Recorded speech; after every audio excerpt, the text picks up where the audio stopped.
In Gaza, there is no water. How dare you?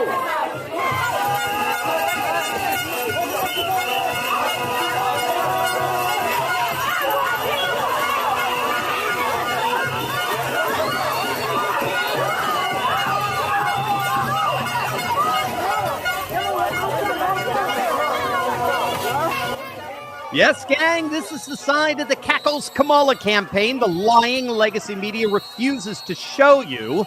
But I assure you it's just another typical day in leftist loony land with pro-Palestinian progressives storming a Cackles Kamala event. And frankly, it all goes downhill from there. We're going to see how the blitzkrieg of deceit from the legacy media that they've been propagating 24/7 these last 3.5 weeks has been nothing less than an abject failure. It's amounted to little more than a dud. Gang, Trump is surging past the polling. We got a number of election indicators, a number of election predictors where Trump is absolutely crushing it. We got the stats, and you're going to be absolutely pumped after you hear this. Greetings, everyone. It's Live Stream Friday. I'm your host, Dr. Steve. A little late here. I'm still on European time here. I am your Patriot Professor nonetheless, here to help you stay sane in these insane times. I bring clarity in the midst of all the confusion, light in the midst of darkness. So make sure to smack that bell and subscribe button. We're live on YouTube, Rumble, Twitter, you name it. We got a jam-packed show for you today. This is awesome. We're going to dive right in. Just a quick reminder for everyone, if you do want to ask me your questions, which I'll be happy to answer right here on our live stream, because YouTube has suspended our super chats, just click on that link below. Join any one of our levels of support. That's right, at fight.turleytalks.com. Join any level of support, and you have immediate access to our very own virtual platform where you can ask me all your questions. I'll be happy to answer them in this live stream. Dang, it's so good to be back with you guys. It's awesome. I believe it was Winston Churchill who once said, "Nothing in life is so exhilarating as to be shot at without result." Nothing in life is so exhilarating as to be shot at without result. And I think that is precisely what we're seeing play out in the current state of the race. No, not just J13. God bless. Thank God for his protection over Donald Trump that day. It's not just J13. It's what we have seen ever since the implosion of the Biden regime and the fabricated rise of Kamala. What we've witnessed over the last 3 weeks or so is really nothing less than a coordinated coup attempt by the Democrat establishment media. That's a nice little, I think that I'm going to coin that term. Maybe it's already out there. The Democrat establishment media. They've been successful in their first offensive, which was getting rid of Biden. That was, say, the sub-coup. It was relatively easy. I mean, he being nothing more than a shell of a man, protected only by his Lady Macbeth wife and his crackhead son. All the while, members of his staff, like the diversity hire White House spokesperson, they're all just playing around the White House, giving off end of empire vibes, dancing while their Titanic is sinking. That part of the coup was easy. The Democrat establishment media, which is a coalition, a partnership between Democrat operatives and legacy media outlets, the Democrat establishment media then turned to phase 2 of their coup. And that was to convince you through a 24/7 all-out propaganda blitz that the single most despised, unpopular vice president is actually the second coming. She, as it turns out, as Time magazine claimed, She was made for this moment. Literally. She was made. She was fabricated for this moment.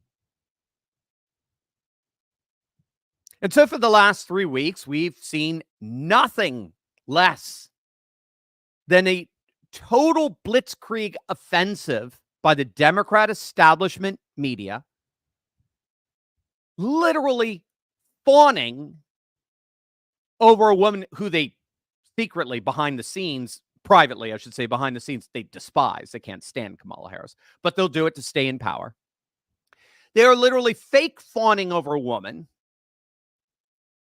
who has almost a hard enough time putting two coherent sentences together as her boss. And as part of that propaganda offensive, that blitzkrieg, they've been splashing blatantly misleading at best, blatantly fraudulent at worst polls that are deliberately trying to convince the masses that Kamala has become the single most popular human being on the planet. And yet, after all of that, nonstop, 24/7 propaganda, after all that fabricated fanfare, week after week after week, all the polls showing Kamala surging to new polling heights never seen before. After all of that, as it turns out, and as the most recent polling is showing, it was all, in the end, one big dud. Rasmussen, Trump, 49, Harris, 45. The latest from Democracy Institute. Trump, 48. Harris, 44.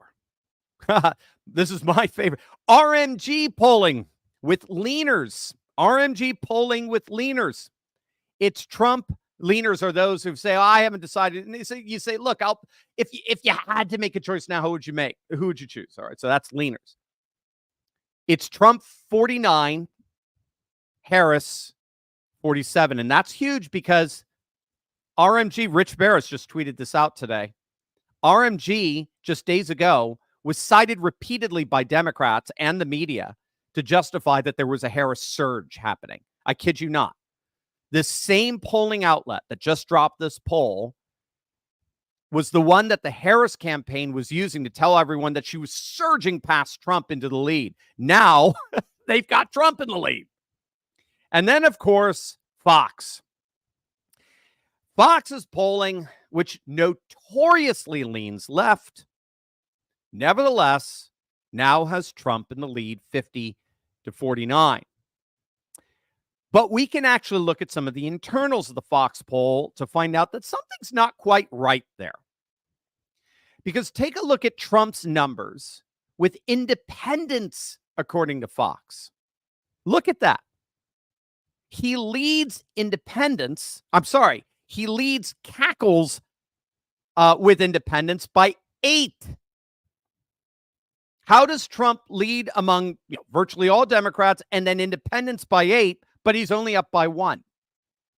And it gets even better.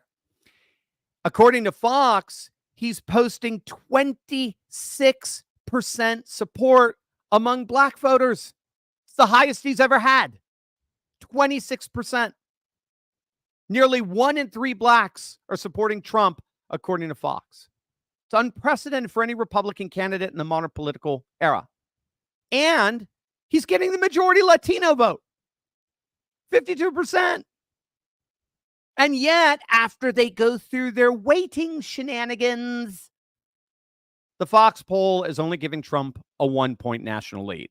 If you believe that, after stats like that, after Trump 26% black vote, 52% Latino vote, 8 points ahead among independents. If you believe that, I got some oceanfront property in Arkansas I want to sell you.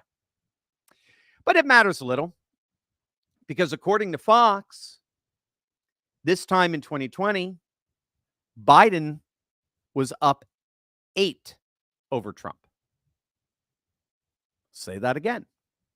This time in 2020, Biden was up 8, nearly 10 points over Trump. And in 2016, Crooked Hillary was up 7 over Trump. Now, today, Trump's leading. I reiterate, there is nothing more exhilarating than to be shot at without result. Now, I think the key here to understand and make sense of what all of this means, this cackles offensive failure by the lamestream media, this dud in their deliberate attempt at election interference on the part of the Democrat national media and fabricating all of this astroturfed excitement surrounding the single most unpopular vice president in the history of American polling. The key to understanding what's happening and why I think they are growing increasingly frustrated is that Trump amassed such a sizable lead over Biden over the past several months.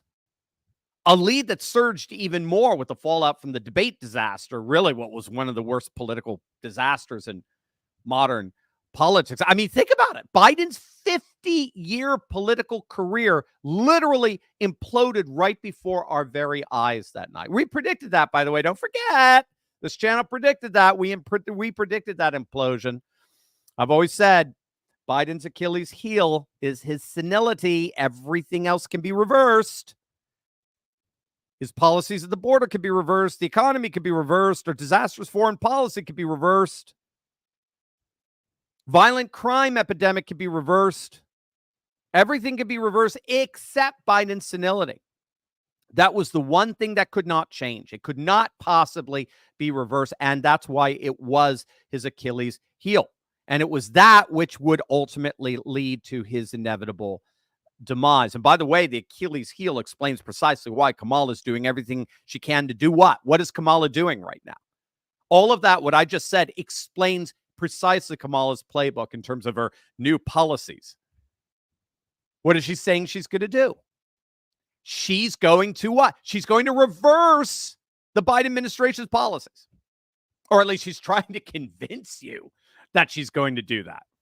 That she's going to reverse the policies at the border. She's going to implement border security now. That's in her commercials here, all the commercials in the Pennsylvania area. I'm in the Philly area. And I mean, all the commercials. Kamala Harris will finally close the border. I kid you. It's this. I'm literally sitting there in front of the TV going, lock me up. I've got to be the one that's insane. The woman who single-handedly was responsible for the disaster at the southern border. Have you ever visited the southern border? No, I haven't, but I haven't visited Europe either. What are you trying to tell me?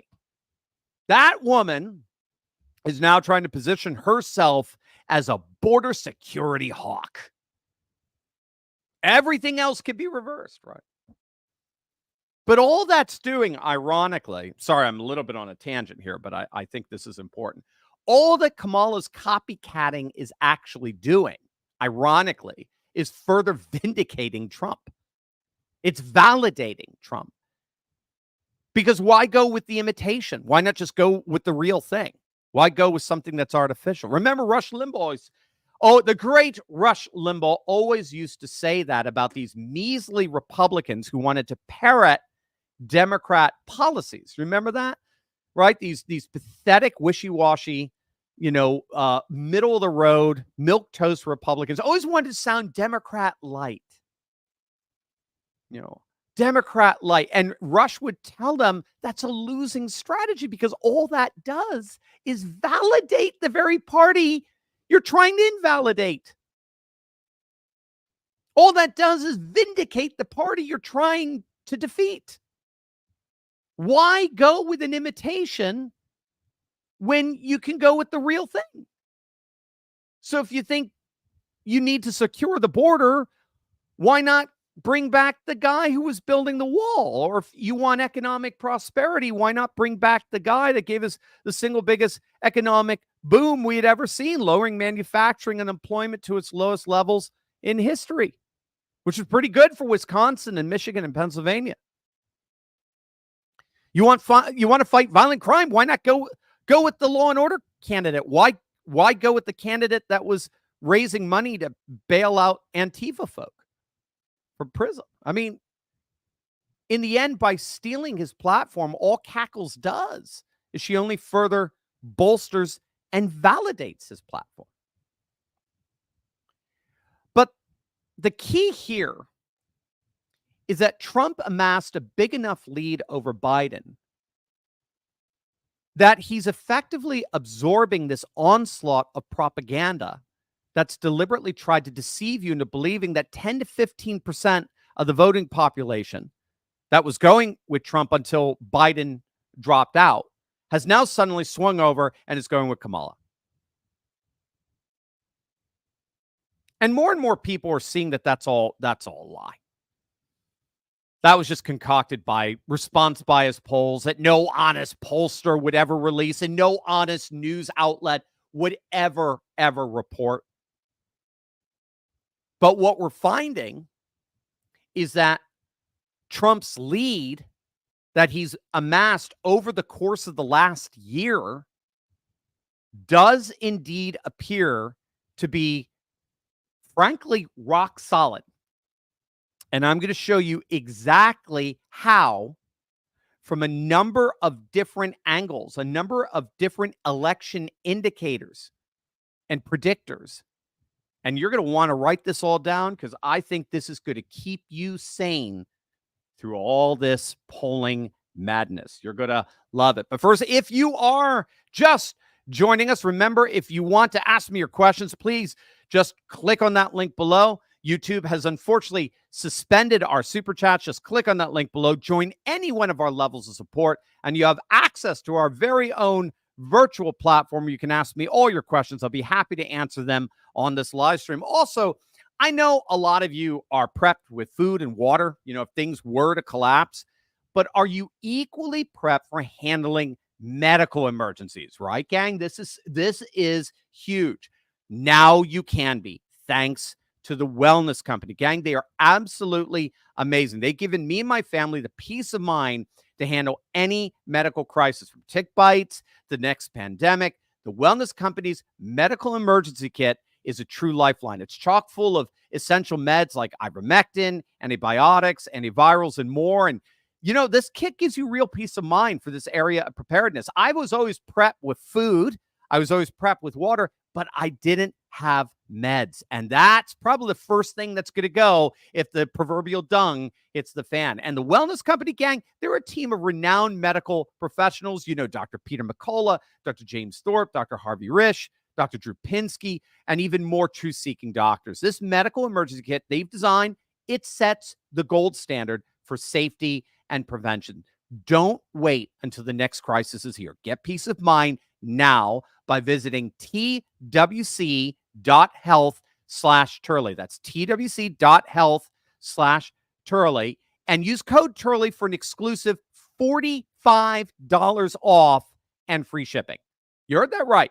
Use promo code Turley, and you're going to get $45 off and free shipping. I got my emergency pack. Now it's your turn. Click on that link below right now. All right, guys. So you're going to be writing this down. I got my pen, writing all this down. Because this is going to keep you sane, especially after next week with all the fanfare and Pepsi Cola glamour and glitz that the media is going to be trying to portray this Chicago fiasco with Kamala next week. So you're going to need this to keep you sane. First, we now know that the narrative that the Democrat establishment media has been trying to persuade us of, that we're seeing this massive swing of support going over to Kamala Harris, we now know that's a complete and total lie. Precisely because of what Rich Barris and Robert Barnes were talking about, I believe it was on their video and Inside the Numbers, Monday, of this week. I gave you a homework assignment yesterday to check that out. Watch. It's a 2-hour video. It's a deep dive into polling methodology. It's going to blow your mind. It's a masterclass in it. But we now have studies that show that since from at least 2012, there really is no such thing as a swing voter anymore. There's a negligible sense of a swing voter in that 1 or 2% of the electorate can be swayed one way or the other. But all of these polls that have been coming out of late that are trying to convince you that 10 or 15% of the population just suddenly swung on over to Kamala in the last 2 weeks, those are absolute frauds. And that's because there's solid data to show that there really is no such thing as a swing voter anymore. Polls don't swing that way anymore. They don't swing 10 or 15 points anymore. They haven't since 2012. It's an illusion created by pollsters and pundits, what's called a phantom swing. And this phantom swing it's created by what's called a response bias, which, when all said and done, a response bias simply involves a polling sample, right? A group of, say, 300 people, 500, 600 people, who actually don't reflect the overall demographics who are going to come out to vote. So these polls, generally, what the media pushes, these polls inordinately advantage Democrat constituencies in ways that are completely disproportionate to the actual voting electorate. So these polls are not predictive of who is going to be coming out to vote and who will ultimately win. One of the examples that's often cited here, I believe it was even in that study, that 2012 study, was this massive swing of support that Romney got after his first debate with Obama back in 2012. Obama was real lackluster, was terrible, and all the polls showed that it was like 70% to 20% thought Romney won. I guess 10% were undecided. And all of a sudden, Romney got this huge surge of support in the polling, and he took the lead way surge past Obama. And what we found after careful analysis, ex post facto analysis, looking back, is that no point was Romney ever ahead of Obama in 2012, ever. What happened is that Romney supporters were just far more likely to want to talk to pollsters than Obama supporters after that debate. They were excited. They thought, oh, maybe our guy can win. And so all the polls inordinately represented Romney supporters that got overwhelmed by Obama supporters on election day, but who weren't participating in the polls around that week because they were a little bummed by how Obama did, and they didn't want to talk to anybody about it. So in other words, and this is key, those polls that were taken right after the debate between Romney and Obama, they were not predictive of what actually happened in November 2012.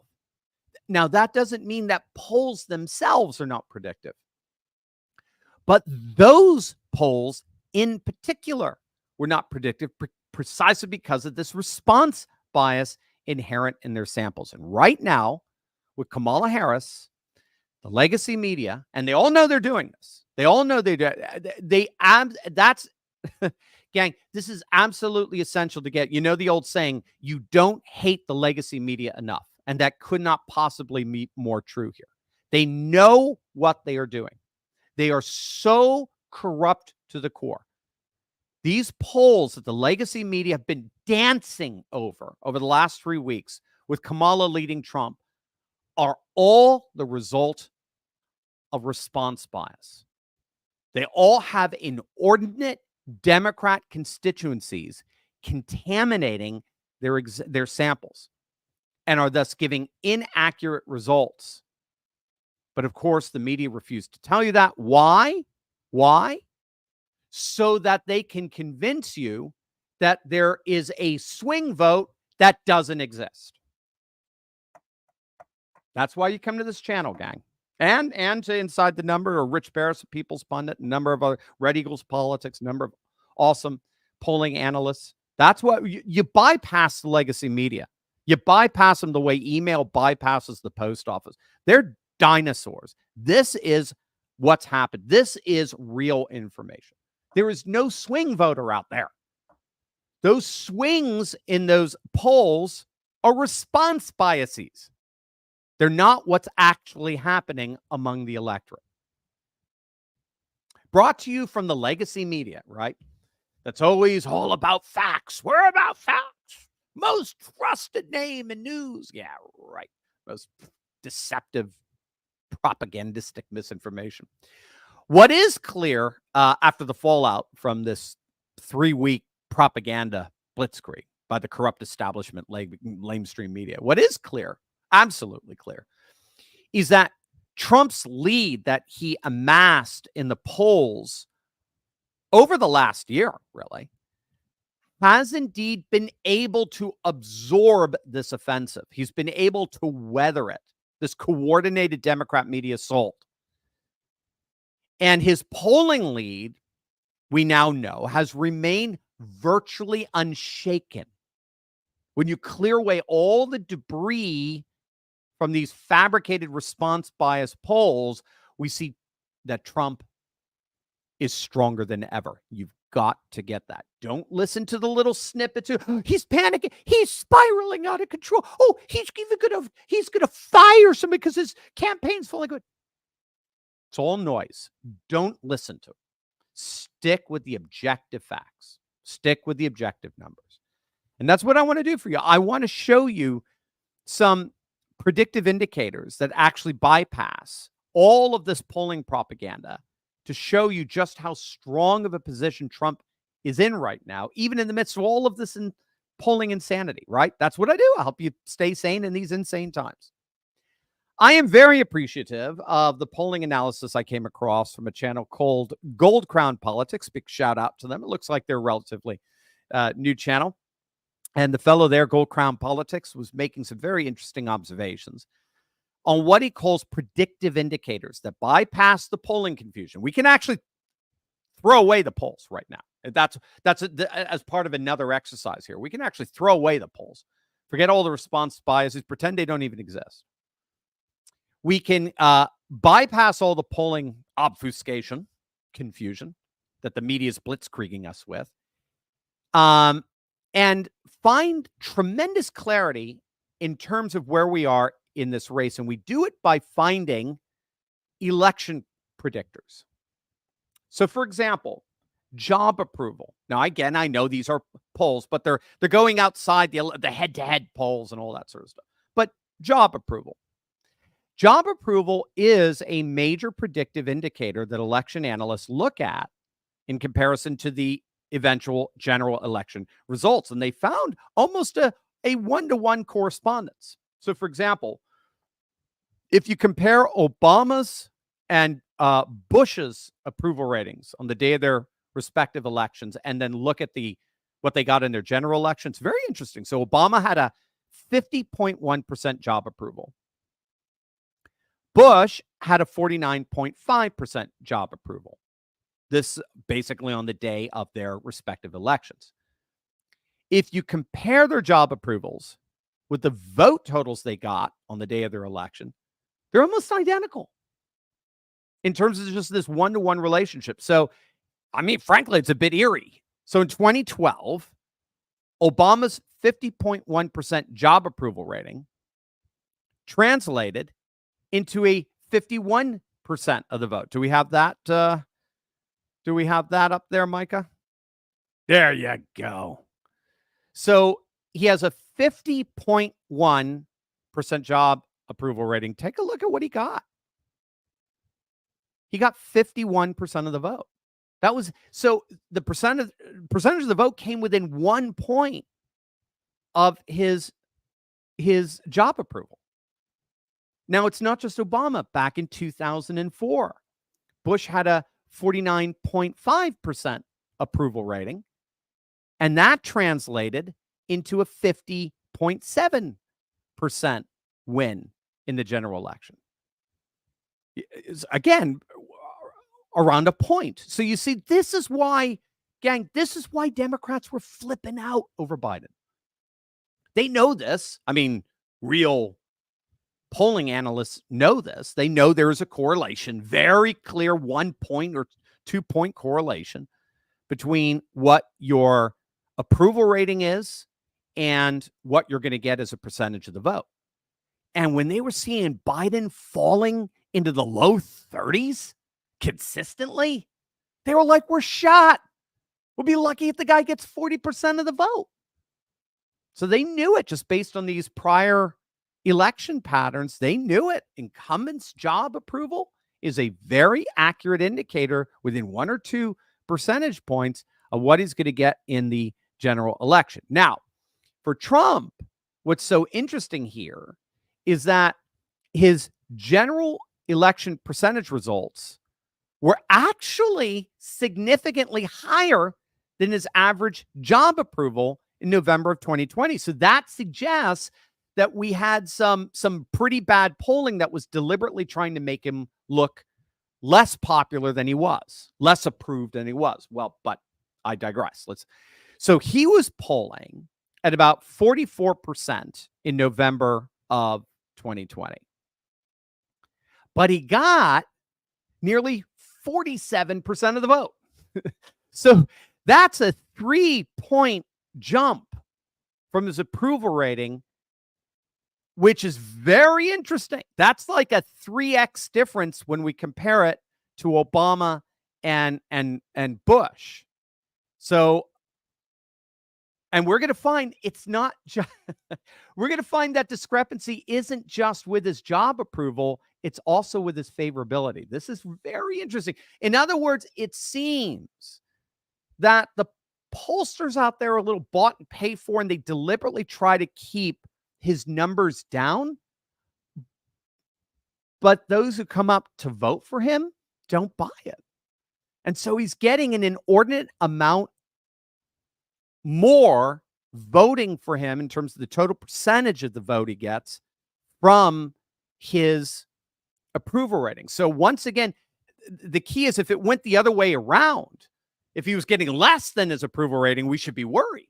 But he actually gets significantly more than other presidential candidates. But for now, all you need to know here is that Kamala, even with all of this fabricated glitz and glamour that the media is surrounding her with, her approval rating right now, it's barely above Biden levels. She's polling at barely 40% approval right now. Now, again, you don't have to be a genius to figure out here. I mean, I don't want to say like we caught the media lying to us. I don't want to. Well, yes, in a sense, I think we did. They're like, oh, look here, look at this poll. Look at the New York Times. Oh, look at swing states. Yeah, but the Real Clear Politics average poll over here says her job approval ratings 40%. Oh, don't listen to that. Oh, that'll go. We'll take care of that. We'll get to there. See, now, again, you don't have to be a genius to figure out here that if she's polling at 40%, that's a disaster for the general election. If her job approval continues to hover in the low 40s, she's cooked. She's not going to win this election. And to make matters even worse for Kamala, you ready for this? You're going to love this. We're now seeing Trump's what's called retrospective approval. So that's what the percentage of voters now think of Trump's presidency 4 years out. It's called retrospective approval. So John F. Kennedy gets polled like that. What do you think of the Kennedy presidency? 98% of the people think it's the most amazing presidency ever, right? That's retrospective approval. Well, Trump's retrospective approval, even according to CNN, is through the roof. The last retrospective polling that I saw from CNN gave Trump a 55% job approval rating. And again, you see that when it comes to the who do you trust more polling. So again, this is way of bypassing all of these crazy polls that are being thrown at you right now and being written about, and this mass frenzy from the legacy media. Again, When it comes to who do you trust more polling, which is a very accurate indicator of who people are going to be voting for, Trump is +6 on the economy. He's plus nearly 20 on the southern border. And he's +7 on foreign policy. Again, that's just devastating for Cackles. but again, it gets worse. Wait until you see this next indicator. This will show you precisely how Trump is surging past Kamala.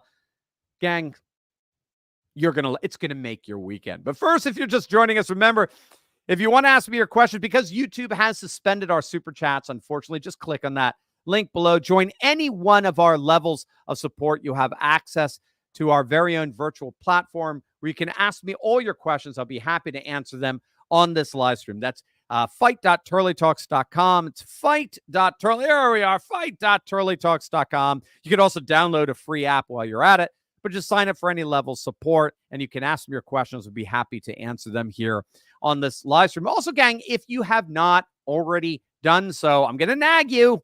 I'm going to nag you like the old prof dad that I am, Professor Dad. If you have not clicked on that link below to secure the deed to your home once and for all, you got to do it now. Bite the bullet, gang. Again, I have to tell you, I was shocked. This was about 2 years ago. I was shocked at how easy it is to access the deed to my house. Gang, they showed me. They showed me right out there on the computer screen. I was like, what? They show me you don't just access it, you can change it. It's you wouldn't believe how, I mean, I'm sitting there watching going, I'm that exposed. Gang, the deed to our homes is the only document that proves we own it. But the problem, the deeds to all our homes, they're now all online and criminals are free to find your deed, forge your signature, refile as the new owner of your home, take out tons of loans using your home's equity. And then what do? They stick you with all the debt. And don't think homeowners insurance is going to bail you out, because they're not. But that's where our good friends over at Home Title Lock come in. Gang, they are amazing. Home Title Lock gives you the peace of mind that the deed to your home is absolutely and completely protected. Click on that link below right now and use promo code TurleyTalks. And all you got to do is just enter your address for your no obligation home title scan to see if you've already been a victim of deed theft. That's $100 value, absolutely, totally free with my promo code TurleyTalks. So don't wait for the worst to happen, only to regret you didn't do something when you could have. Like right now, do what I've done. Do what countless patriots have done. Click on that link below and secure your home today. All right, so we've got the job approval indicator that's very predictive of how the election is going to turn out. Let's look at favorability. This is another key predictive indicator that election analysts look at. And what we tend to see in elections is that a candidate will get a vote share that is very much in alignment. Again, we're talking within 1 or 2 points, very much in alignment with their favorability. So favorability tends to corroborate the predictive indicator of job approval. According to Real Clear Politics polling average, Trump's favorability right now is actually at an all-time high. He's at 44.3%. With leaners, as I understand, again, these are the people who say, I don't know. And you say, well, if you had to make a choice, if you find him favorable or unfavorable, if you just had to make a choice, right? The number goes up to about 46%. So if you compare Trump's favorability now to where he was, say, back in 2020, he's currently enjoying a higher favorability rating. In fact, he has the highest favorability rating of his entire political career. So back in 2020, his favorability was in the low 40s. And if that's adjusted with leaners, I think it gets about 43%. It was worse in 2016, a very low favorability. It's about 38, 39%. Keep that in mind, because we're going to talk about how that gets rectified in a moment. So again, Trump is viewed more favorably now, today, than he was back either in 2020 or 2016. But the key observation that this election analyst, Gold Crown Politics, makes is that if you compare a candidate's favorability to their overall vote share that they get on election day, again, it's almost identical. That's the general pattern. We saw that with Bush. We saw that with Obama. But there's a difference. And you know it. I bet half of you know right exactly what I'm going to say. What's so interesting with Trump is what? What makes Trump different? Just like his job approval ratings, he consistently outperforms his favorability on election day. Imagine that. So back in 2020, he was at about 43% favorability, but he got 47% of the vote. Same with 2016. He consistently outperforms his favorability numbers by 4 to 7 points.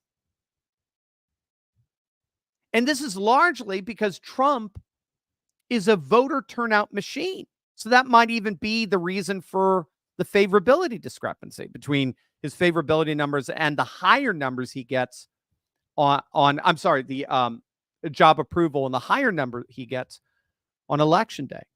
No one turns out the vote like Trump.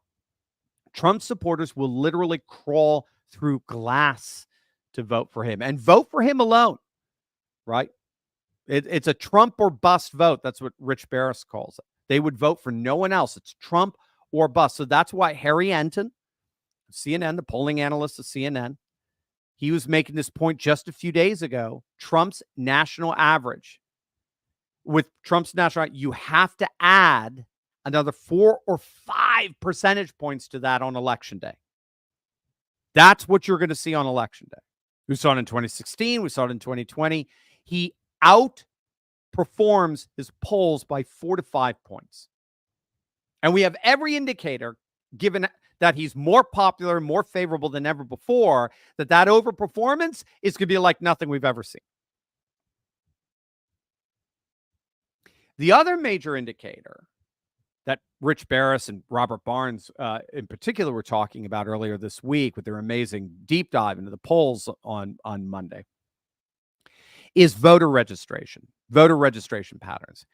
Republicans are absolutely crushing it in terms of voter registration, particularly in Pennsylvania, where they're out registering Democrats literally 4-1. And that's just part of for the course. And by the way, God bless Scott Pressler, who's like spearheading that. He's amazing. That we got to make a statue of that guy. He is doing God's work out there. And that's just part for the course, as I'm saying, that you see in other key swing states, like in Nevada. Take a look at this. The Democrat lead in Nevada has just totally collapsed. Back in 2020, Democrat voter registration led by nearly 5%, right? 4.65% in 2020. That has dropped now to just 1.67%. They dropped from an 87,000 registered vote lead to now just 33,000. That might get wiped out by election day. We saw it already with the election of Joe Lombardo for governor in 2022. He won. They have now a Republican governor. The state has been gradually turning more and more red, as has neighboring Arizona. All 15 counties in Arizona, every single one of them have been trending Republican in terms of voter identification and registration. We've seen 2 flips. Yuma and Navajo counties, they flipped from blue to red counties over the last few months.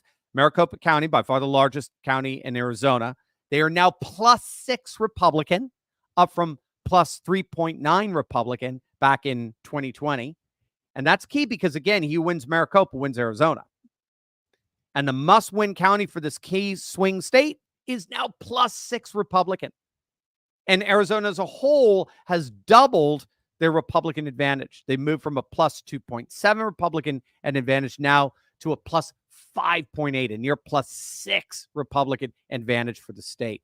And again, we talked about this before, but a lot of this trending towards the Republicans, and most especially Trump in both Arizona and Nevada, is because of the Latino vote. Latinos are moving overwhelmingly towards the Republicans as they begin to align their voting with their conservative values. You see, if we bring in all of these other factors and dynamics, the predictive significance of job approval, the predictive significance of favorability, the predictive significance of voter registration trends. You factor in all those dynamics, which, by the way, the media is doing everything they possibly can to distract you away from. They don't want you to see that. They're pulling their best, Obi-Wan Kenobi kind of thing. Nothing to see here. Go back and rethink your life. They're doing everything they possibly can to distract you from all of these other election indicators and dynamics so as to demoralize you, because they know how pumped up you are for Trump. And they want you to be as dejected as they are. Or at least as they have been with the single weakest incumbent in modern politics, the incontinent in chief. But you factor in all those dynamics, and we can now see that Trump is indeed, I want you to say it, Trump is stronger today than he has ever been. I want you to say that. Trump is stronger today than he has ever been. All the while, the Democrat candidate is weaker than he or she has ever been against him. Again, this time in 2020, Biden was up 8. This time in 2016, Hillary's up 7. And we're complaining that Kamala's up 0.9? We're complaining Kamala's up by 1 in the RCP average? We're complaining about that? Guys, don't fall for the psyop. Don't even listen to, tune it out. Don't give them the time of, don't give them your views. Don't give them your watch time on YouTube. Don't do it. Just ignore them. I promise you, if things do start taking a very dire turn, I'll be the first to let you know. I'm not going to lead you astray. I'll be the first to let you know, something's not right here. Something's happening here. Something's wrong. I'll be the first to tell you. I'm sure all the polling analysts out there will be our polling analysts will be the first to tell you.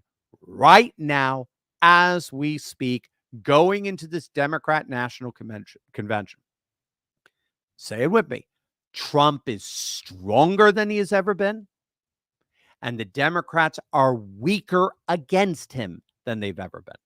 Make no mistake, Trump is weathering this storm, this coordinated, fabricated blitzkrieg that does appear, unfortunately for the Democrats, to be having very little result. Over to you as our moderators, Josh and Micah. Some of your questions. Remember, if you want to ask me your questions, because YouTube has suspended our super chats, just click on that link below. Go to fight.turleytalks.com. Join any one of our levels of support, whatever one you like. You have instant access to our own virtual platform where you can ask me all your questions. I'll be happy to answer them right here on this live stream. Also, gang, you've seen how much UFC fighters love President Trump and how much he loves them. They're both fighting for faith, family, and freedom. But did you know that our camaraderie goes way beyond just fighting against wokeness? We can actually get the same pain relief that the fighters and the UFC get it, precisely because a fellow patriot and a very good friend of this channel is the very one who provides relief to that pain, and he's here to do the same for you. Now, we all know that as we age, aches and pains are normal, but they don't have to be, and that's where the groundbreaking medical scientist Clint Winters comes in. Clint's a world-renowned health expert who's unveiled a natural pain reliever that's taking the world by storm. It's called CB2. It's the 100% drug-free way to get full-body pain relief without dangerous meds. And it is the official pain reliever for the fighters in the UFC. I use it, and I love it. So whatever you do, make sure to click on that link below and check out Clint's amazingly informative report on how CB2 is changing lives by providing safe and powerful relief at a fraction of the cost of pain pills. Click on that link below right now. I love the fact that we have a fellow patriot out there who provides pain relief for Colin McGregor. And then you get to take the same one. It's awesome. I take it every day. I absolutely love it. Kano CB2. All right, guys, what do we got? What do we got? Good to be back with you, all of you. Missy, good to see you. I missed you, Missy. How could any voter consider RFK Jr. for anything now that he has shown exactly who he really is? Yeah, so you have to wonder if RFK is desperately trying to draw more votes from Kamala than Trump. I still don't know. I haven't figured out RFK. I've talked to some insiders with him. I've talked to Robert Barnes. Robert Barnes is a good friend of Bobby Kennedy. There was a time I thought he had a lot more in common with Trump than with the Democrats because of the populism, because he was rejected by the Democratic Party, because he's an outsider, he's anti-establishment, anti-vax, all that sort of stuff. But yeah, now, I mean, I know what you mean in terms he can get very, very far left in his rhetoric. That might play to our advantage. But I know what you're concerned about. You're concerned about populist vote that could have gone to Trump. That's going to RFK. Yeah, we'll have to see. So I've heard it, but somebody's really going to hate Robert Kennedy on Wednesday, November 6th. Somebody's really going to hate him. It's either going to be us or it's going to be the Kamala machine. But I have a feeling it's going to be the Kamala machine. Thank you, Missy. Johnny the Whiz Kid. How was your vacation cruise, Steve? Glad to have you back. Do you know when you have another meetup? Also, Ted Cruz predicts Kamala will take presidency before Biden's term ends. Okay. What are the odds of that happening? Let's reverse. And while I'm reversing, I don't know, Josh, do you have some clips you could show everybody of the cruise? Some B-roll while I'm chatting? I don't know. I don't know what the odds are. So Cruz may have some inside information. I mean, obviously Biden is degenerating big time. Yeah, it would be interesting to see what happens if Kamala takes the helm and then she has to be in the national spotlight and own this. She's doing her best to distance herself from Biden's record. I don't think she can, but she's doing her best because I think they know they've got the numbers and we're seeing it. I'm getting some note. Josh is saying I don't have any B-roll in them at the moment. No problem. I will describe it for them. But I think you saw it in the numbers of who do you trust more with, and Trump just wins virtually everything. They're even getting close on abortion, which is ironic because that's the only thing the Democrats are running on. They know that voters weren't rejecting Biden solely because of his senility. They were rejecting his policies. They're miserable. They're miserable with the inflation. They're miserable with the economy.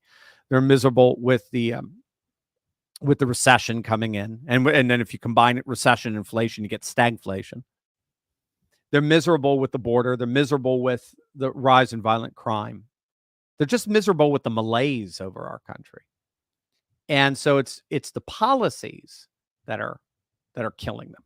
And what they're trying to do, what the media is desperately trying to do is they're putting Kamala in to try to convince you it was Biden and his senility that we were covering up, but we're not going to get into that. It was Biden's senility. That's the problem. Put Kamala in and everything is going to be great. So they're trying to, if Kamala loses, they're going to blame it on racism and sexism and all this and all kinds of phobia rather than on Democratic policies. In terms of vacation, it was great. It was awesome. And it's great to be back, Johnny. Yeah, we should have one next year, sometime in 2025. There was, I think, what was there talk of? I'm forgetting when it was. November, possibly 2025. So we usually do like a year and a half out. Yeah, Josh has just told me November 2025. That's what we're talking about here, and it might be a Caribbean cruise. We'd love to have you guys. It was awesome. It was a lot of work. I mean, it was really sweet. It was very sweet just to show you how awesome our community is. So I got a lot of questions. Are you okay? Are you okay? You doing all right? I mean, because I did 8 sessions. I did 8 teachings. I did some Q&A.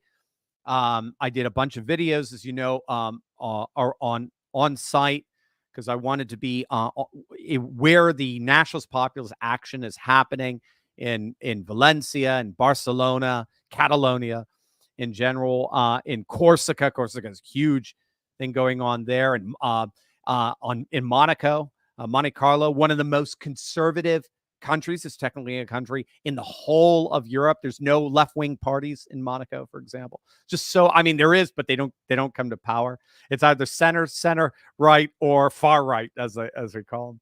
So I was really excited to be working on that trip. So I did a lot of work, and then at nighttime we ate dinner, and I sat amongst our tribe, and we all chatted into the wee hours. And I loved it. In the end, I got asked a lot, "Are you okay?" I loved it. I thrived on it. I don't know what it. I'm not a big vacation guy. You guys have probably figured that out. I don't do I'm not gone for a week very often. Even when I'm like on a family vacation, like in the Maine trip, I'm always going to do a vid. I'm keeping abreast of what's going on, and if there's a topic I think that points, it's an indicator of something that's really important for us all to be, that's forming our worldview of what's happening in our world. I'm going to go and I'm going to do a quick 6, 7, 8-minute video on it. I'm going to do that. That's just the way my brain works, and I can't shut it down. So I loved it. And so I cannot, I can't encourage you guys more to sign up next time and join us. We were a nice big group when we had our own excursions, and we were in a bus and everything. It was a blast. We've never done it before. It was just, we did a cruise before, but it was just our staff. Now we opened it up to Turley talkers. And so, yes, definitely plan for it. Come on in. The water's great. You'll love it. We'll have a great time. And it's great to meet you. We really are. We all said it on our final night together. We're a family. We feel such incredible camaraderie because of the values alignment, and people make new friends, and they keep in touch outside. And it's just awesome. And we had somebody from Canada, so it's slightly international, of course, from the Great White North, and it's just wonderful. So I can't encourage you enough to join us. You'll love it. Thank you, Johnny. Rock Dog, I missed you, Rock Dog.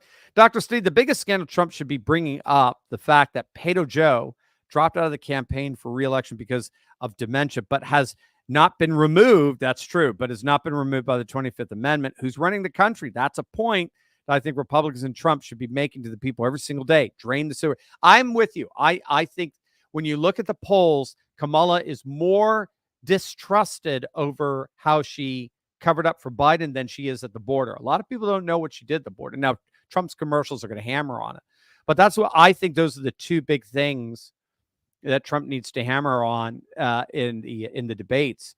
If we couldn't trust you being honest about Biden, what else can we not trust you with? What else are you hiding? And if the one thing you've been in charge with is the border, imagine you in charge of everything and the mess it'll create. If he focuses on that. But getting just the Biden presidency just seems to be it. Remember, we said this after the debate. The debate was Thursday night, and we had our live stream on Friday. And I said, very first thing I said was, what we saw last night was the end of Biden's presidency. What we saw last night was the end of Biden's presidency. He may be going on till January 20th of 2025, but his presidency, in terms of its power, its plausibility, its legitimacy, has imploded. He is going to go down in history as one of the biggest abject failures ever. And I think that analysis has been vindicated. I think that projection has been vindicated. Now, whether they're going to hammer on the 25th, I don't know. They should. I think that's a good idea. But I think what they're trying to do is take down Kamala. And they haven't figured that out yet. In fairness, again, I think Trump is weathering this storm, but I think we all want to see a big knockout blow like we saw with Biden. And if you remember that golf cart discussion, right? When Trump's like, Kamala, she's even worse. but we're going to take her out too. So they're talking, they're having this discussion, but I think they're waiting for the big bounce, whatever bounce she gets from the convention. And then I think they're going full throttle at her. And so hopefully they'll take her out. They'll do caucus her, as I like to say. Just Jules, Steve, I'm mortified. How does one get out of the funk? Oh, just Jules. Did you hear what I just said? Don't be mortified. Don't. Yeah, again, that's what they're trying to do to you. They're trying to upset you. They're evil people. I'm sorry. I'm just going to, we don't hate the media enough. And you just have to treat them as just, you have to treat them as people who would rather not have us here. So just don't listen to them. Don't listen to them. Pay no attention. And that includes Fox. Fox is a Rupert Murdoch globalist enterprise. Yes, they got Gutfeld. They've got some good people on it. But in the end, they played in 2020. They played, and after November 20, they played the game. They played the same with New York Post. I'm going to call them out too. They played the game. They went with the establishment. They did not come out against it. They did not fight, as Trump would call us to do. So don't get dejected. We're okay. Trump, again, just Jules, I want you to say this over and over to yourself. Trump is stronger than he's ever been, and the Democrats are weaker than they've ever been. I just want you to say that to yourself over and over again. Trump is stronger than he's ever been. Democrats are weak. That's objective, right? Trump is now either leading or just a little bit below Kamala in RCP averages, okay, by like 1 point. Whereas this time in 2020, he was behind by 8. And this time in 2016, which he went on to win, he was behind by 7. And in 2020, we all know what we believe on that. The best the Democrats could do in that is, and all those shenanigans is get Biden over the finish line by 40,000 votes. 10,000 Arizona, 10,000 Georgia, 20,000 in Wisconsin. That's it. That's what the election came down to. It was the single closest elections, I believe, since 2000. So, I mean, and that was with an 8-point lead at this time. Kamala's literally within the margin of error. So don't worry about it. Seriously, don't worry about it. Franz, good morning, Dr. Steve. Using the school board in Chino, California as my example, it seems that neo-regionalism and theopolitics are cut from the same cloth. Or am I missing something? Okay, yes, you're talking. Are they the same thing? They can. Okay, so what Franz is talking about is in Chino, California, a mega church in particular, but many churches are basically making it their mission to take over the school boards, and they've been very, very successful in doing it, and then restoring sanity to our public schools. That's the goal. That's the idea to start. And so what you're doing is you're saying, we here in Chino, we have a huge Christian population here, evangelical population. We want our schools to run according to our values, not these one size fits all woke nonsense values that are enforced from above. So the question then is neo-regionalism, bringing back politics to the local, and theopolitics, where politics is getting more and more informed by religion. Religion nationalism, scholars widely agree. It's a whole field of study that's rising. Widely agree that nationalism and religion are the two most potent political forces in the world today. And then they often combine into a religious nationalism, hence Christian nationalism, right? The scare over Christian nationalism. So yes, in some cases, not in all. So for example, I think Texas is a kind of neo-regionalism. It's at a state level, it's big, but it's not necessarily theopolitics. A lot of the people who are involved on front lines of Texas are very devout evangelicals, very devout Christians. But it doesn't. Dan Miller doesn't. I know Dan well enough. And I've chatted with him on numerous occasions. Went out down to Waco and spoke at his event there at TexaCon. it's not marketed as a Christian movement. So then that would be the overlapping of neo-regionalism with theopolitics. I'm thinking too of the Greater Idaho movement. Now, the people behind that, they're all solid Christians, strong evangelicals. But again, it's marketed as just more of a neo-regionalist movement, regardless of where you're coming from. There isn't necessarily theology that's driving it per se. So I think they're two distinct things, but they do overlap. And with the rising power of theopolitics in the world, their overlap, I think, will be more frequent in the future. Great question, Franz. Wow. Awesome. Paul, since the infamous debate, the Emperor no clothes, and the Emperor has no clothes, he's pretty much been AOL. Yeah, he has. I mean, he's just, he has more or less just exiled himself in shame when all said and done.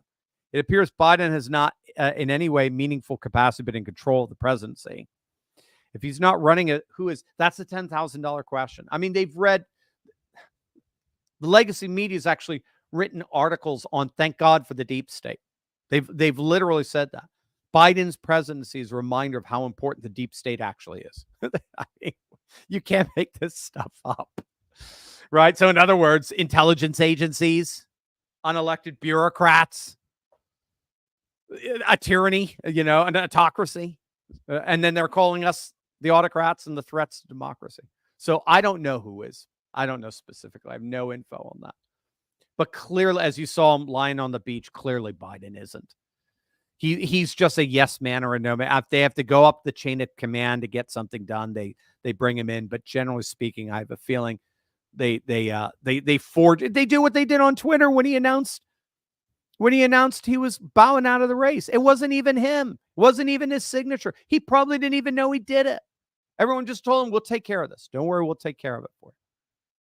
So I think that's just what they're doing. We'll take care of it. And it's just these unelected bureaucrats that he surrounded himself with. Absolutely. And the media couldn't give a rip about it. They could care less because it's all their buddies. It's all their friends. Mahala, are we paying attention to the primaries? We don't give Trump a conservative House and Senate. They will destroy any chance of him changing, protecting America. Absolutely. Now, we are.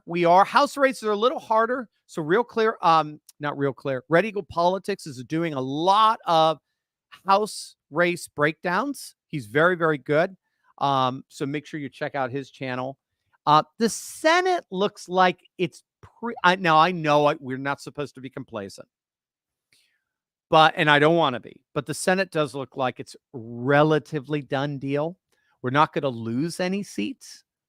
They're up for, it's 2-1 or 3-1 Democrat who's up for election this time, just like we were in 2022. We were defending like 21 seats. We only lost one in Pennsylvania. But right now, as we speak, it's pretty much guaranteed we're going to win control of the Senate. We've got I'm forgetting his name now. West Virginia, the governor there. Remember, he had his little dog at the convention. He's going to win in a landslide. We're talking by 30, 40 points. John Tester's going down in Montana, the Democrat. He's going down. We've got West Virginia pickup and we've got a Montana pickup, and that's all we need. That's it. We have 51 seats. We've got it. That's all we need. So we're good. We're gonna get the Senate. I think we'll get more than that. Based on what we're seeing, voters don't tend to split the ticket. So if Trump wins Pennsylvania, keep an eye on McCormick pulling it off in an upset against what's his name, Casey, who's by the way running as a MAGA conservative right now. All the polls in Pennsylvania is I'm going to shut down the border. I'm going to protect the border. And I'm going to bring manufacturing jobs back home. It's MAGA. That's the Democrats are running those ads. It's hilarious. And then Kerry Lake in Arizona. Keep an eye on that because the Republicans are just surging there. We may be able to pull off. I think we got one in Nevada. I'm forgetting. Maybe be able to pull off a Senate in Nevada. There's a couple of other Senate seats we might be getting as well. But yeah, we should do it. If Trump is running away with us, like I think he will. Again, running away, it's going to be tight here or there.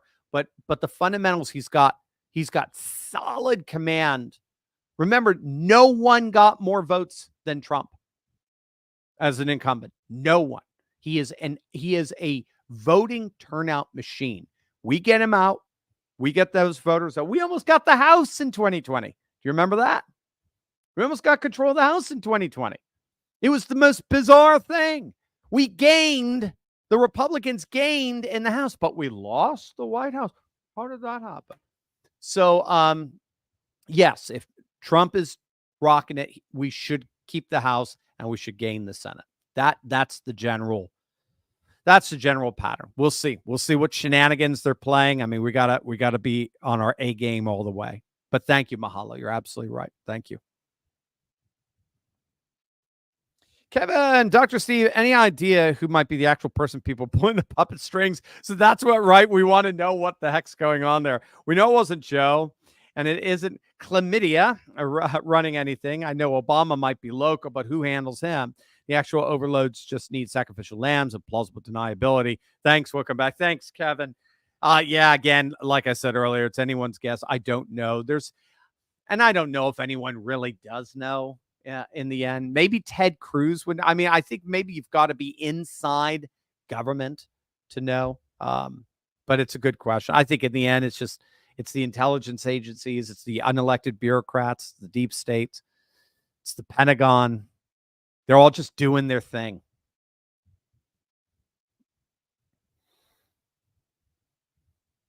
Wreck Dog, Dr. Steve, do you see the video circulating the police in Minnesota going through a neighborhood, shooting pepper balls at people outside during the lockdowns? Then Waltz, awesome, justifying not sending the National Guard for the Minneapolis mayor by sending their untrained 19-year-old cooks. Yeah, I mean, Waltz was a disaster. Waltz was the best gift we could possibly give. He's going to be the gift that keeps on giving all throughout this campaign. Now, keep in mind, the one problem with that is people don't vote based on the VP. She believed she was losing Minnesota. Her people thought she was losing Minnesota, which she was. And they thought Waltz would help her keep Minnesota. We'll see. I don't know. Trump's been doing very, very well in Minnesota. But yeah, Waltz is a disaster. Waltz is an absolute crazy disaster.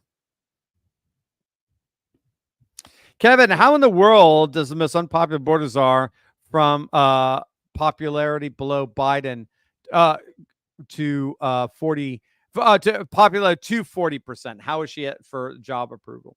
40%. Yeah, I mean, she was hitting the 30s and so forth. So the 40, I don't know. Again, I think that's including numbers that are getting inflated from the response bias. But her numbers are still incredibly low. You don't get elected with a 40% approval rating. Simply don't. Generally, again, unless you can pull off this election turnout miracle that Trump does every single election, 2016, 2020, and then he's already been doing it in the primaries for 2024. I mean, people walk through glass just to vote for this guy, and we'll see that. It'll be awesome. It'll be incredible. It'll be unlike anything we've seen, I think, at this point. Dave, what are the largest separations between president candidates in history? Seems like recent candidates are not separated by more than a handful of points. What's up with that? We just had the worst president in history, and we're all talking a few points difference. Has it always been like this in the United States? No, it hasn't. We've had blowout elections. Richard Nixon's 1972 was the biggest blowout election. If I recall, that was double digits. He won 50 states. Same with Reagan 84. 80 was pretty massive.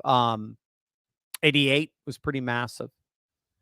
But yeah, I mean, we've had close ones. You know, the Kennedy Nixon race in 60 that came down to just 100,000 votes. That looked like there was some shenanigans there.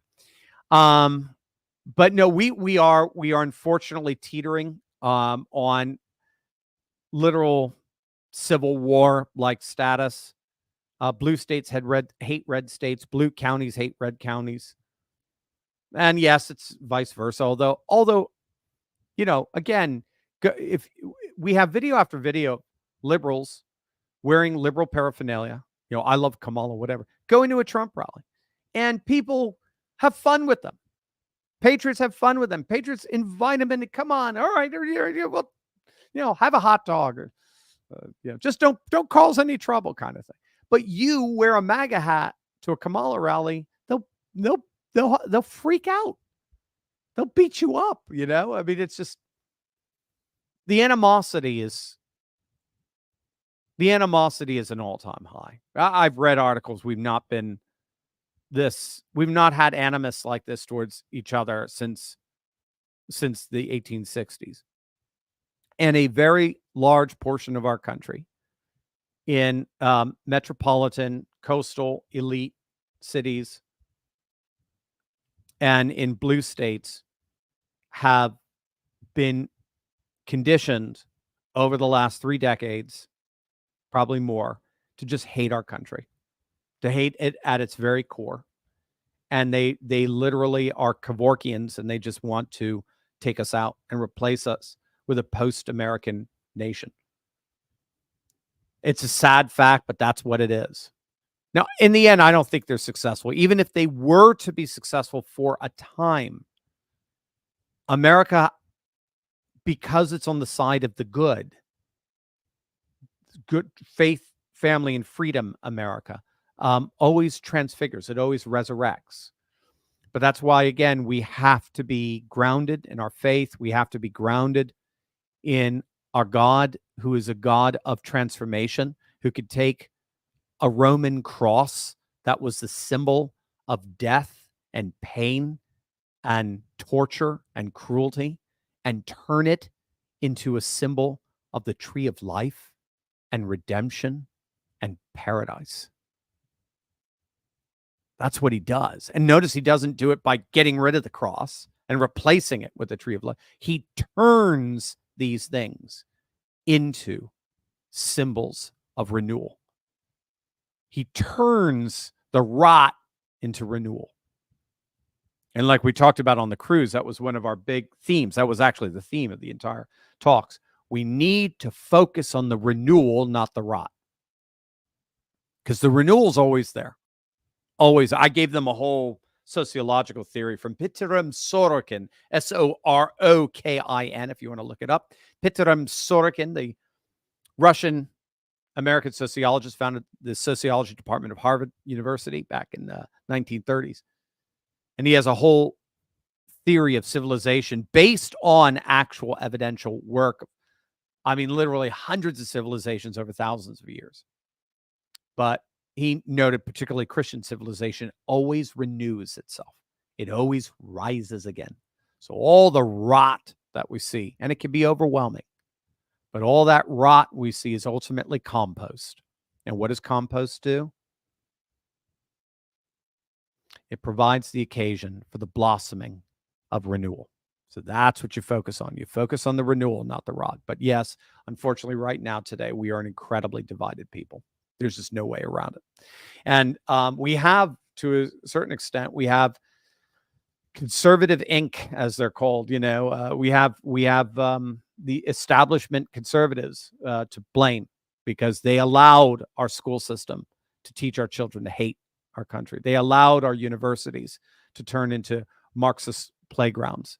They allowed the boardrooms to get taken over by woke Inc. They didn't care about culture. They only cared about low tax rates and taking on the Soviets. So sad. Rock Dog, Dr. Steve, do you think the whole Biden dropout and chlamydia Harris selection has shown more people that Biden has never been in charge? She's more responsible for the decisions made over the last 4 years. So it's interesting there, Rock Dog, is with the unfortunate anniversary of the Afghanistan, pullout debacle, is there's been videos of her saying point blank, yes, I was instrumental in that decision. So it'll be very interesting to see if the Trump campaign can very cleverly more and more just morph her into Biden. If they morph her into Biden, she's shot. Because again, it was his senility that was his Achilles heel. But ultimately, it was his policies that were his undoing. And if the more she gets identified with those policies, she's a goner. And that's it. Gang, have a wonderful and blessed weekend. And I will see you all on Monday. It's great to be back. Great to work for you. And I'll be doing that each and every day. God bless, gang.